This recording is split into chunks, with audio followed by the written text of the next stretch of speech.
40 years ago, EDSA 1, I was 28 years old na lumalaban. Lahat po ng kasaysayan ng EDSA, nandun po si Tatay Rani. 68 years old na si Tatay Rani, pero hanggang ngayon, lumalaban para sa bayan. Hindi para sa pamilya ko, dahil mapalad po ko, mahal ako ng Diyos. Lahat po ng anak ko ay puro professional na. Nakakapagod. 68 years old, nagrarally pa rin. 68 years old, handang kasuhan. Pero, paano na kung mapagod tayo, mapagod kayo, paano na ang mga anak ninyo? Imagine po, sa lahat ng kahayupan na namuno sa bayang ito, ito na ang administrasyong ito, ang pinaka-the worst. Pero ang tanong ko, ano ang ginagawa natin? Ano ang ginagawa ninyo?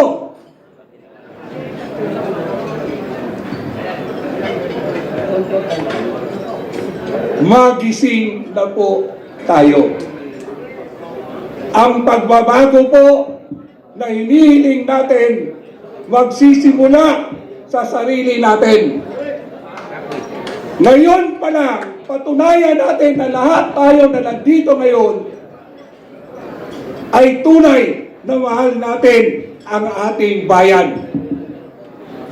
Alisin natin ang pagiging makasarili natin. Alisin natin ang pagiging materialistic natin. Alisin natin ang ambisyon natin. Bago mahuli ang lahat, alang-alang sa pamilya natin.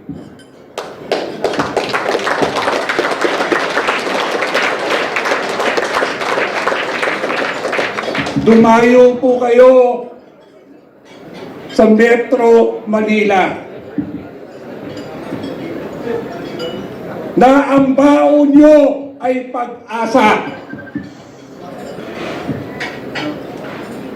Nagkanya-kanya kayong sakripisyo, panahon, oras, at pati pagkatao nyo na nililibak ng iba.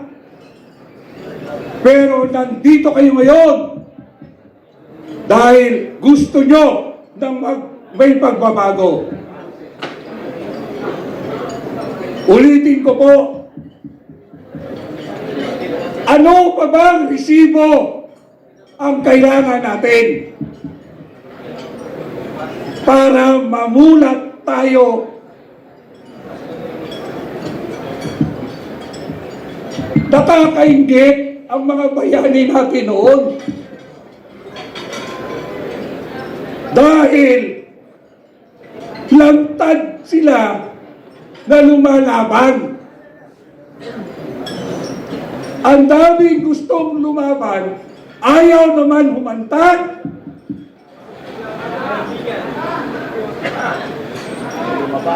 Gusto lumaban dahil uso lang.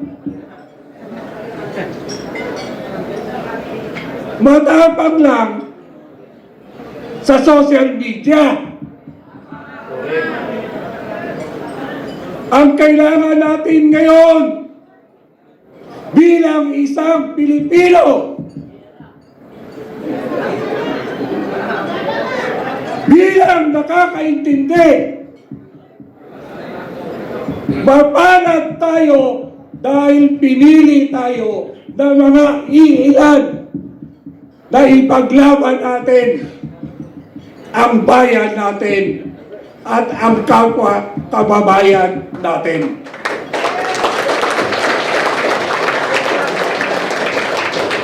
Maraming matapang,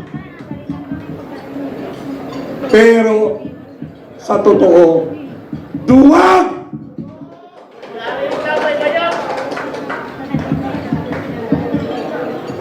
Duwag!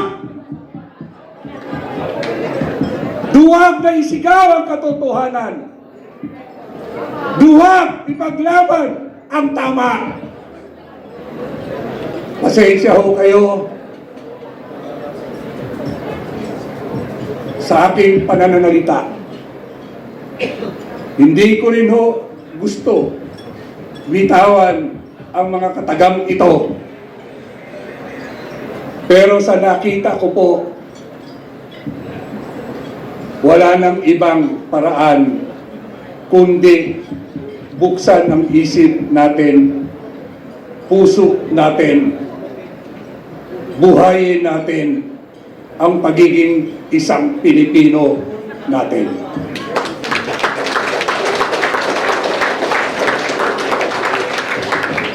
Huling pananalita ko po, gusto ko pong damain po natin yung bayan ko. Ang sabi nga po, ang bayan kong Pilipinas, lupain ng gintot bulaklak. Pag-ibig sa kanya'y palad ng alay ng ganda't dilag. At sa kanyang yumi at ganda, mga dayuhan ay nahalina, at bayang ko binihag ka ng sa dusa. Pero ito ho ang version ko ngayon sa sitwasyon natin ngayon. Bayang kong Pilipinas, lupain na may gintot bulaklak, pag-ibig sa kanya'y palad, nag-alay ng ganda't dilag. At sa kanyang yumi at ganda, Marcos ay nahalina. Bayang ko, binihag ka ng sadlak sa droga.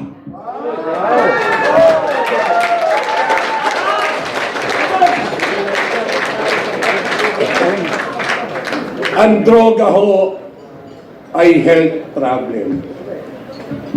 At ang taong lugmok sa droga, kahit sa ating pamilya, alam natin ang problema.